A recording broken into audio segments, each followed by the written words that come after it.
지난달 공사 중인 경기 양주시 도로를 달리던 오토바이 운전자와 동승자가 사고로 숨졌습니다. 경찰은 운전자의 과속 여부를 조사하고 있는데 유족은 공사 현장의 안전관리가 제대로 되어 있지 않아 사고가 났다고 주장합니다. 제보는 Y, 우종훈 기자의 보도입니다.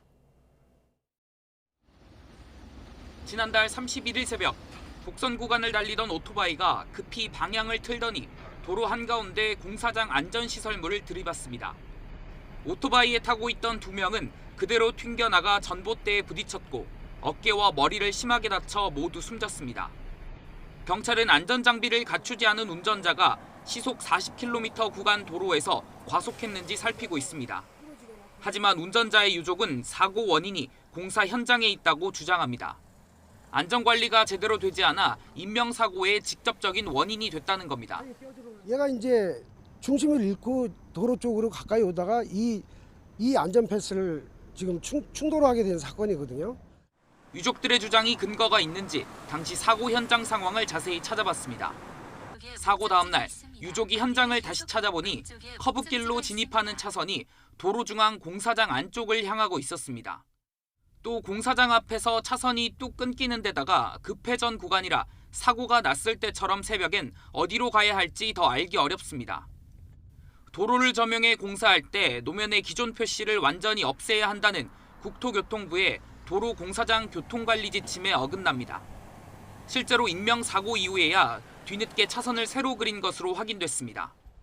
사고 당시 차선은 이처럼 흔적만 남아있고 현재는 보시는 것처럼 차량들이 제대로 주행할 수 있도록 방향 표시가 새로 그려져 있습니다. 그러나 사고가 난 공사 현장의 차선이 문제가 된 건 처음이 아니었습니다. 한국전력은 경기 양주시로부터 도로 점용 허가를 받아 2년째 송전선로 공사를 하고 있는데 주민들은 차선에 대한 안전 문제를 지적해왔고 결국 지자체가 지난 3월 펜스 주변 차선을 새로 칠하라고 공문까지 보냈던 것으로 확인됐습니다.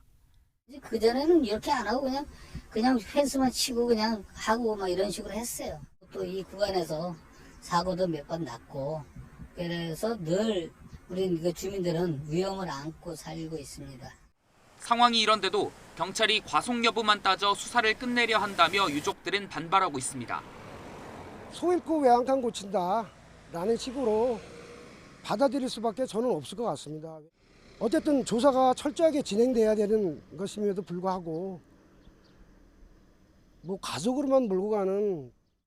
경찰은 사고 직후 현장에서 공사 관계자를 한 차례 참고인 신분으로 조사했다며 과속 여부를 먼저 살핀 뒤 이후 따져볼 문제란 입장입니다.